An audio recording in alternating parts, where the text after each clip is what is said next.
Atenção, atenção. 34% de posse de bola a menos. 20 chutes a menos no gol do adversário. 11 a menos na direção do gol adversário. E mesmo assim, você pode respirar e falar em alto e bom tom. Muito que bem, senhoras e senhores, eu sou Felipe Noronha, este é o Eu Vim de Santos e o Santos sabe Deus como, sofrendo, nos causando AVC, dramas, piripaques no coração. Venceu o Atlético Paranaense em Atlético, como eu sempre digo, por 1-0. Gol do nosso querido Madison, daquele jeito que o canal Eu Vim de Santos aprova. Vai nas costas do último homem, ou do homem que está à sua frente, monta nele e cabeceia como se fosse um chute. Marcos Guilherme botou com a mão, felizmente não literal, porque o VAR existe, e Madison fez mais um gol de cabeça, o segundo jogo seguido com essa jogada dele, e respondeu, sem dúvida alguma, o que eu me questionei por meses aqui e também no resenha. O que é Madison? Madison não é lateral, Madison não é ponta, e tá tudo bem, porque o Madison é um cabeceador. Como tá todo mundo feliz, aproveite e baixe aqui, ó, a OneFootball no link na descrição, porque hoje, amanhã, segunda-feira, vai só chegar a notificação boa do OneFootball no seu celular. Só notícia boa, só elogio do Carille, elogios dos jogadores, análises boas. Baixa lá, marca o Santos como time do coração, que vai chegar só coisa boa. Essa semana é perfeita para vocês baixarem aqui no link. Você abre a tabela do Brasileiro aqui, como eu faço neste momento, no Globoesporte.com. Eu olho a 11ª posição e vejo o Santos está lá. 35 pontos, ultrapassando o próprio Atlético Paranaense e, sem dúvida alguma, não há a menor possibilidade. Teremos um final de semana em que o Santos não passará nem perto da zona de rebaixamento. Há quanto tempo a gente não sofria? Que bom foi poder abrir essa rodada e que bom, claro, foi poder vencer. O Santos está longe da zona, abriu vantagem, dorme esse final de semana com tranquilidade, passa a semana com tranquilidade e sobre o clássico com o Palmeiras a gente pensa lá no domingo que vem com a Vila lotada, espero eu. 11º, se me derem um papel, um contrato, 11º, eu assino. Eu assino, 12º eu assino, 3º, 4º, 5º, até o 16º, que aí sofre demais. Mas o que importa é o Santos passar fora do sufoco que a gente estava vivendo até quarta-feira e que começamos a, quem sabe, sonhar com a diminuição desse sufoco na quarta-feira e que hoje dá para respirar. O Santos abriu uma grande vantagem. Nesse momento, o Juventude, claro, ainda vai jogar, tá 6 pontos, mas o Sport, que tem o mesmo número de jogos, é o 18º nesse momento, já tem 8 pontos a menos que o Santos. Quem diria que o Santos conseguiria abrir essa vantagem da zona de abaixamento? Não quero que ninguém aqui pense em Libertadores, mas é G9, não. Fuga da zona. É o que importa, e o Santos está a 2 e alguns empates, 3 vitórias de escapar oficialmente, já que chegou aos 35 pontos. Só para confirmar as estatísticas, que eu não inventei não, o Atlético teve 67% de posse, o Santos 33%.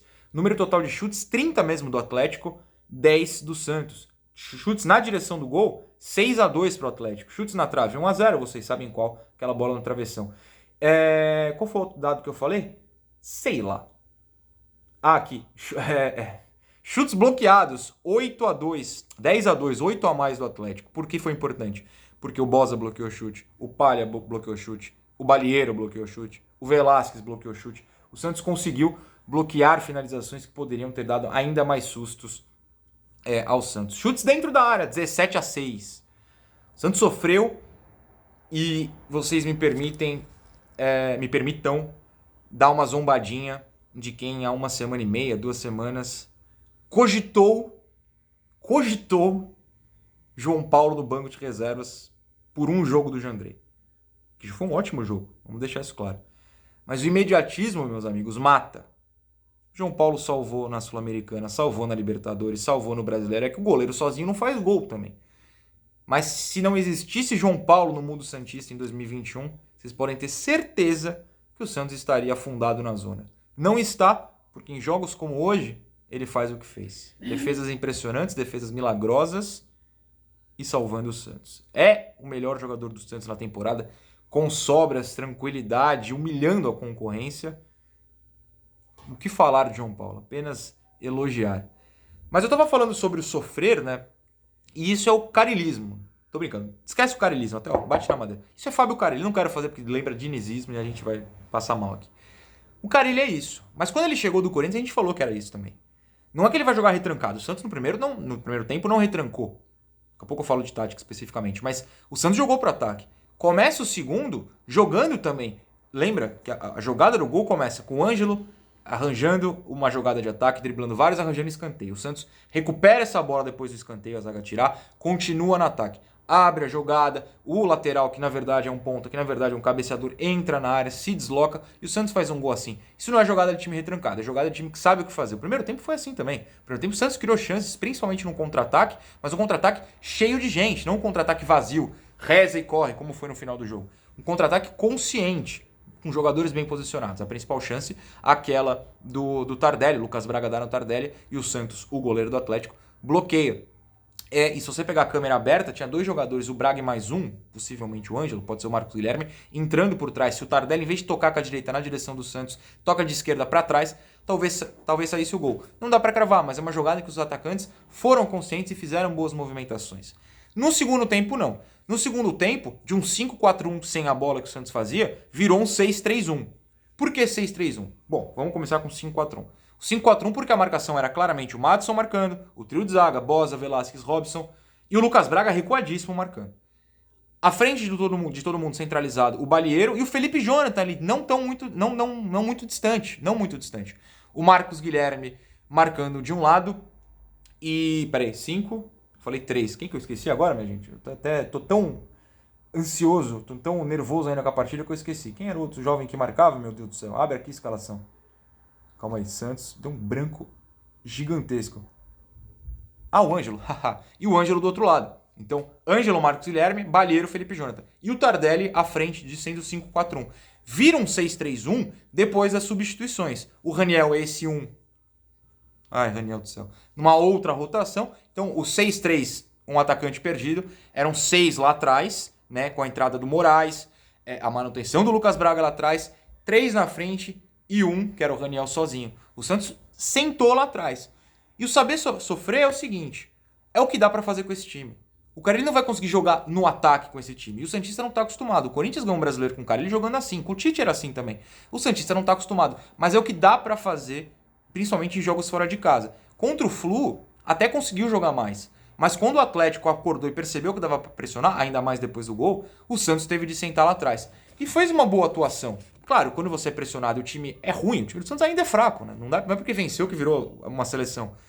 Mas sofre e oportunidades vão aparecer mesmo jogando bem. Só que aí o goleiro faz parte do time. Se o goleiro tá bem, você escapa dessas situações. E outra, tava falando isso no grupo dos membros durante o jogo. Os 3 zagueiros que terminaram o jogo, Bosa, Robson e Palha, em situações normais, em situação que não há o famoso doutor Gelol, como vocês falam, no DM, ninguém tá em campo. É Luiz Felipe, é Kaique e é Velasquez. Então, assim, são 3 zagueiros, eu acho que o mais velho é o Bosa com 22, o Palha acho que tem 21, o Robson tá por aí também. 3 zagueiros abaixo de 23, né, é o time sub-23, jogando a vida de um time que nunca foi rebaixado. Então, assim, é sofrido, mas tem que contar com a sorte também. Mas é um sofrimento por opção, porque a outra opção, que é atacar, esse time não consegue. Tem que ser ataques esporádicos, e felizmente num desses deu certo e o gol saiu. A tática defensiva foi essa, foi um 5-4-1, depois no desespero, na pressão do Atlético, virou um 6-3 Raniel, que aí vocês decidem o que é. Não dá, né? Eu vou aproveitar agora para falar isso. Eu entendo que o Marcos Leonardo, para quem não sabe, foi cortado do banco, né? O Santos levou 24 jogadores, você pode ter 23, os 11 mais os 12 no banco. Não dá para ser o Raniel. Isso aí é a diretoria falando, não renovou, não vai. Gente, não existe isso em um time que tá brigando contra o rebaixamento. O Raniel não tem condição física, ele destoa de todo mundo em campo. Tava brincando com a minha mãe aqui, é como se uma velhinha andasse na praia e passasse no jogo de futebol ali no meio. Não dá, ele não consegue. E a gente super entende tudo pelo que ele passou, de trombose à situação do filho. Mas ele não consegue jogar. Não pode. O Santos ficou sem contra-ataque graças ao Raniel. O Moraes passava no jato, o Raniel virava de costas. O Raniel tocava para trás errado. O Raniel criou mais ataque do Atlético Paranaense do que ataque do Santos. Mas enfim, eu não quero cornetar porque o resto merece elogio.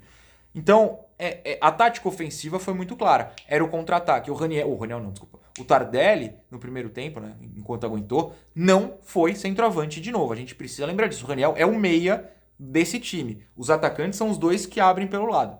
De um lado é o Ângelo, do outro às vezes é o Lucas Braga, às vezes é o Marcos Guilherme. O Tardelli arma para esses caras. O Tardelli não é centroavante. Então, assim, essa era a tática. Os 3 zagueiros, com a bola o Maddison até avançava, mas com a bola no chão nem tanto. Ele avançava em chances de bola aérea. Quem jogava praticamente sozinho pelo lado direito era o Ângelo. Do outro lado, aí sim, tinha o Marcos e o Lucas trocando, como fizeram na partida contra o Fluminense, mas o Tardelli é um meia armador. Isso tira a responsabilidade do próprio Felipe Jonathan, né? Que não é. Jogou bem, não tô criticando o Felipe, mas tirou a responsabilidade, ele não precisa decidir tudo sozinho. O Tardelli sente isso e vai ajudar esse cara. Ainda mais porque contra o Fluminense tinha o Zanocelo. Hoje tinha o Balieiro. O Balieiro não vai ajudar na armação, como não ajudou. E não é uma crítica, ele tem que defender. Então o Tardelli armava esse jogo, permitia o Felipe ser ainda mais útil com menos responsabilidade. Foi essa a grande armação tática do Santos, mas claro que amanhã, dando tudo certo, a gente faz um vídeo mais detalhado, com imagens e tudo mais. Aqui a gente tá mais trocando ideia. E aí a gente vai pro jogador a jogador. A João Paulo, só palmas. A João Paulo, só palmas. Como é bom ter goleiro, fazia tempo que eu não falava essa, né? Porque é bom demais, cara, é bom demais. João Paulo é o herói do Santos em 2021. E se tudo der certo, o Santos não cair, o herói é João Paulo. Boa partida do Maddison, por motivos de decidiu de novo, né? O tiro que ele dá na cabeçada e a inteligência para entrar na cabeçada. Eu já peguei, já assisti no Twitter, alguém postou a imagem aérea da movimentação, né, do gol. E a movimentação dele e a inteligência do Marcos para tocar para ele é muito impressionante. Boa partida do Maddison, só por isso. Nem marcou tão bem hoje, só por isso tá ótimo. Os 3 zagueiros, a minha insistência é nisso. Enquanto o Velasquez está lá é uma coisa, sem o Velasquez é outra, porque vira um Deus nos acuda. São 3 moleques de 22, 21, 20 anos, sei lá quantos, os anos do Robson, não sei. É muita gente nova numa pressão, pressão do Atlético e a pressão da situação, né? 3 zagueiros. Ah, mas você pode falar, mas você elogia o Ângelo. O Ângelo tem o Tardelli ao lado. No segundo tempo, o Palio olhava para o lado, viu o Moraes, olhava para o outro, viu o Robson, olhava um pouco mais distante e viu o Boza. A mesma coisa dos outros meninos. É muito difícil. E eles seguraram enquanto deu e contaram com a sorte. Aquela bola, acho que do Kaiser, que ele dá o carrinho e chutou pelo alto, a bola no travessão e com um goleiro espetacular que... 10, cara. Assim, segunda-feira, quando a gente for dar nota no resenha, se algum dos meus companheiros de bancada não der 10 pro João Paulo, eu levanto e vou embora. Seja da bancada ou seja da telinha do celular. Eu levanto, eu desligo o celular. Pela esquerda, o Lucas Braga, mais uma vez, mais útil na defesa, mas foi bem no ataque também. Quantos contra-ataques ele não criou e sempre dando a opção. Tem muito lance que a bola nem chegou nele, o Tardelli não deu nele, o Marcos Guilherme não deu nele, mas ele tava lá. Ele tava lá. E é isso que ele tem que fazer. Tem que ter esse pique. Enquanto ele aguentar para dar esses piques, tá tudo bem. E reitero a mesma coisa pro Marcos. O que o Marcos faz nesse time que joga para sofrer é correr. Se ele estiver correndo, ele vai ser útil. Se ele ficar parado, ele não vai marcar, não vai atacar. Ele corre para voltar para marcar, ele corre na pressão. O time marcou na pressão hoje de novo. Não saiu gol em pressão, mas o Santos roubou bolas interessantes. Eu fiz algumas anotações. Isso tem muito a ver com o Marcos, que tem esse pique. O Balieiro é uma partida mais ou menos segura. Ali teve bons desarmes, mas o primeiro volante numa defesa com 3 é muito pressionado. Então é ele sozinho, mas porque ele tem cobertura. Então não dá para exigir. Tanto que jogar com o Zanocelo e com o Felipe não foi uma burrada, digamos assim, porque tem 3 zagueiros e tem 2 laterais. O Braga marca bem. Então, assim, o volante acaba não sendo tão necessário, entre muitas aspas, nesse sistema por causa disso. Então, uma partida discreta do Balieiro, mas melhor discreto do que má partida. Felipe Jonathan, eu já falei da questão, sem responsabilidade e sem precisar marcar na lateral. O Felipe não pode marcar lateral, não pode marcar ponta, né? Marcar na lateral.